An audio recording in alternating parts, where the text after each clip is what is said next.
sexual education in Cuba.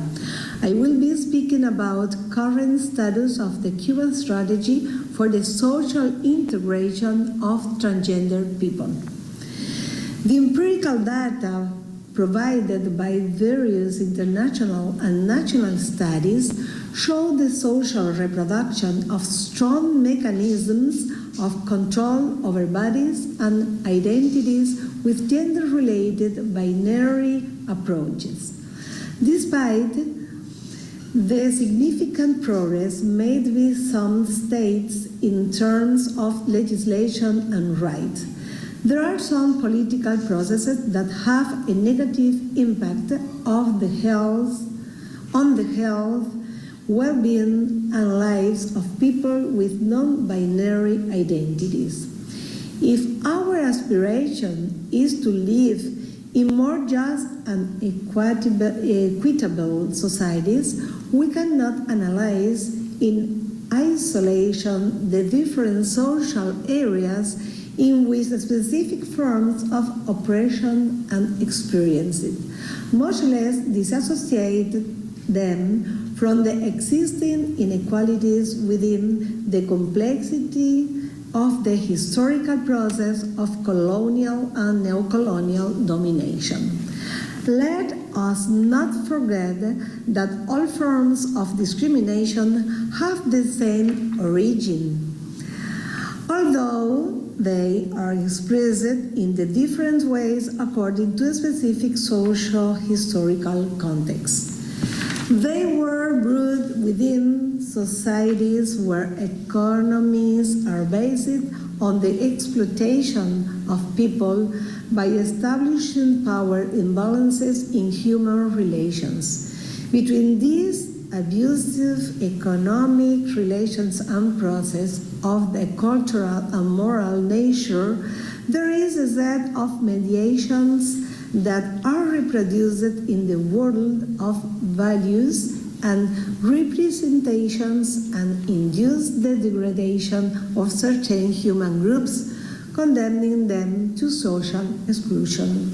In Cuba, the political will of the state and the government to address the different forms of discrimination, established first by the Spanish colonial system along with the dominant Catholic Church, and later by the neocolonial mechanism of imperialism led by the United States of America,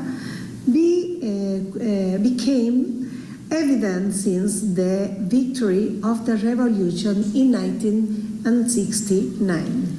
The humanist emancipatory project of the Cuban Revolution has sustained over time its purpose of reducing the gaps of social inequalities with a complex process of gradual disarticulation of the epistemological, ontological, and axiological limits that determine what is socially established on sexualities. These limits are expressed in the perpetuation of prejudices, stereotypes, and different forms of discrimination related to gender and sexualities. In 2005, as a result of strengthened intersectorial and interinstitutional work and the systematization and deepening of scientific knowledge, the state's support to develop a comprehensive care strategy for transgender people with a social and human rights approach was obtained by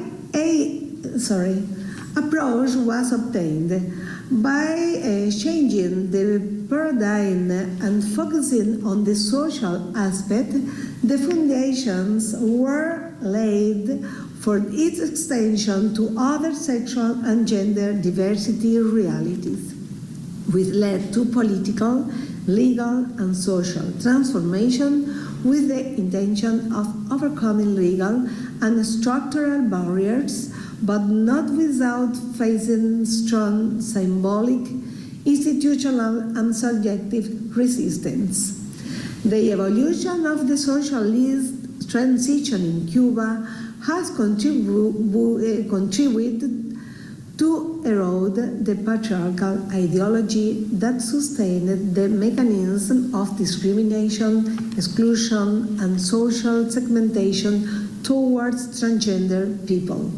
In this scenario of contradictions between the inherited codes and the new project of national sovereignty and emancipation, we worked to articulate an effective scientific, political, and communicational language to raise awareness on the need to formulate policies focused on addressing these realities in line with the ideological basis of the socialist project in Cuba. This context was the justification for developing a national research project aimed at promoting the social integration of transgender people in Cuban society. From the sociological and psychological study on youth carried out in Cuba, we took the term social integration, which is defined as a complex network of relationships that is interwoven among three basic elements for this existence: participation, social justice, and social cohesion.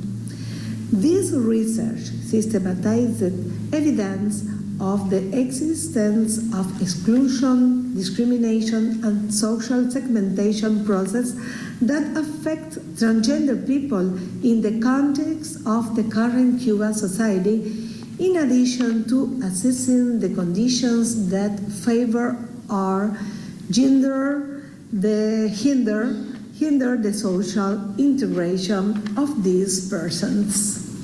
Family, school, work centers, cultural spaces, local scenarios of participation in social organizations and people's power, as well as legal regulation, have carried a strong disintegration weight.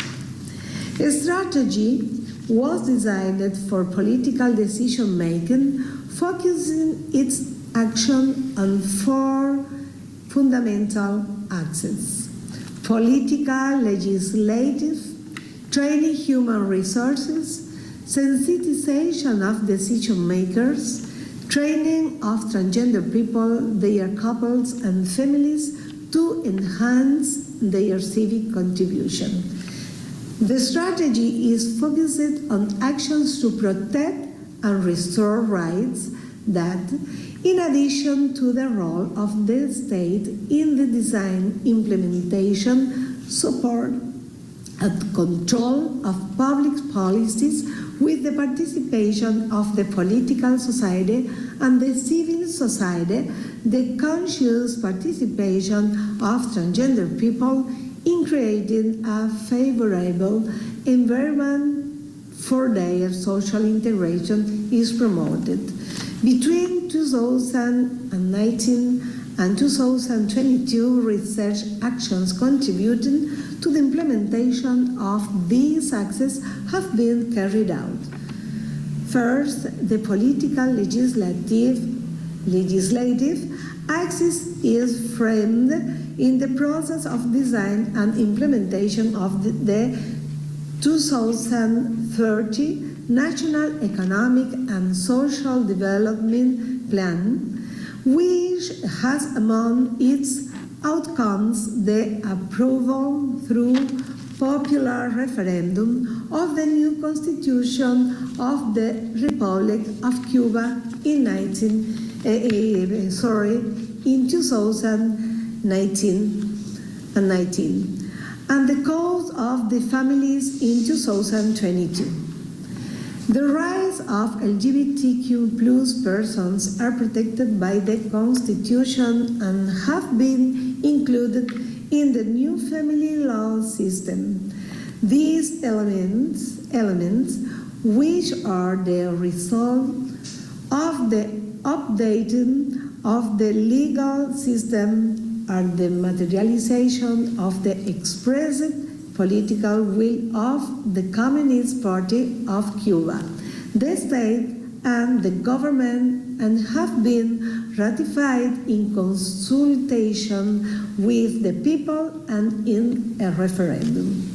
The second, regarding human resources training, scientific research has supported the need to design and validate academic degrees for health and education professionals, jurists, and law enforcement agents.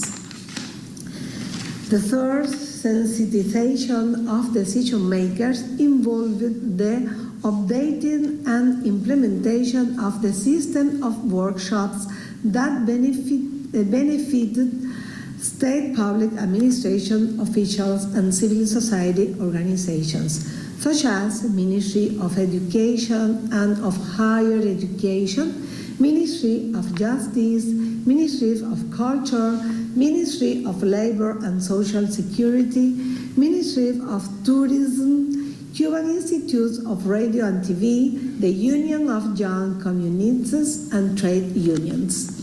In all cases, the effectiveness of participatory methodologies was confirmed, particularly the popular education methodology.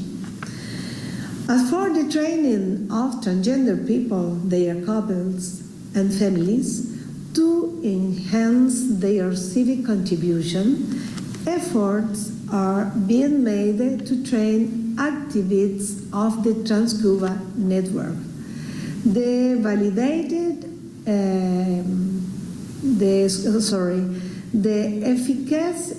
efficacy of 2 new training programs was validated. One to work on resilience and the other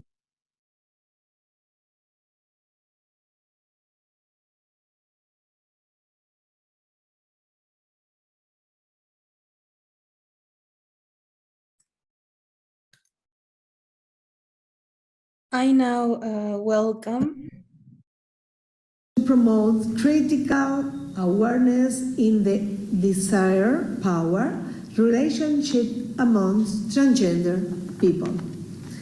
From the research underway came up the need to A. Continue updating the legal system in line with the new Constitution of the Republic of Cuba, the public health law and civil registry regulations which protect other rights on transgender people are updated. B. Continue capacity building for professional state and government institution officials as well as transgender activist groups. C. Undergraduate training through optional subjects in university degrees, mainly in pedagogical and health degrees. D. Work these transgender men. E. The design and implementation of a model of comprehensive care for transgender children and adolescents with emphasis on family, health, education, and communication fields. F. Consolidation of the community dimension in the strategy. G. The design of a new research project aimed at the follow-up, monitoring, and evaluation of the strategy for the social integration of transgender people. In summary, in the Cuban experience, the social integration category has constituted an effective theoretical methodological research to contribute to the process of socio-cultural transformation and subjectivities based on the emancipatory paradigm of socialism. Social and humanistic research continues to provide valuable elements to advance in the construction of a democratic society in which transgender people can effectively exercise their citizenship rights. Scientex's work on the social integration of transgender people is oriented towards scientific results becoming tools for decision-making processes and the design of policies in Cuba. In this sense, the strategy provided is incorporated into the mechanisms of the new work system through macro programs and projects to plan, monitor and evaluate the objectives, indicators and goals of the 2030 National Economic and Social Development Plan approved by the National Assembly. In 2023, we shall begin to implement a monitoring and evaluation plan of the design strategy based on qualitative and quantitative indicators that will allow the permanent development of actions to meet the proposed objectives and the allocation of state funds to ensure its sustainability. Thank you very much. I'm sorry, my bad English.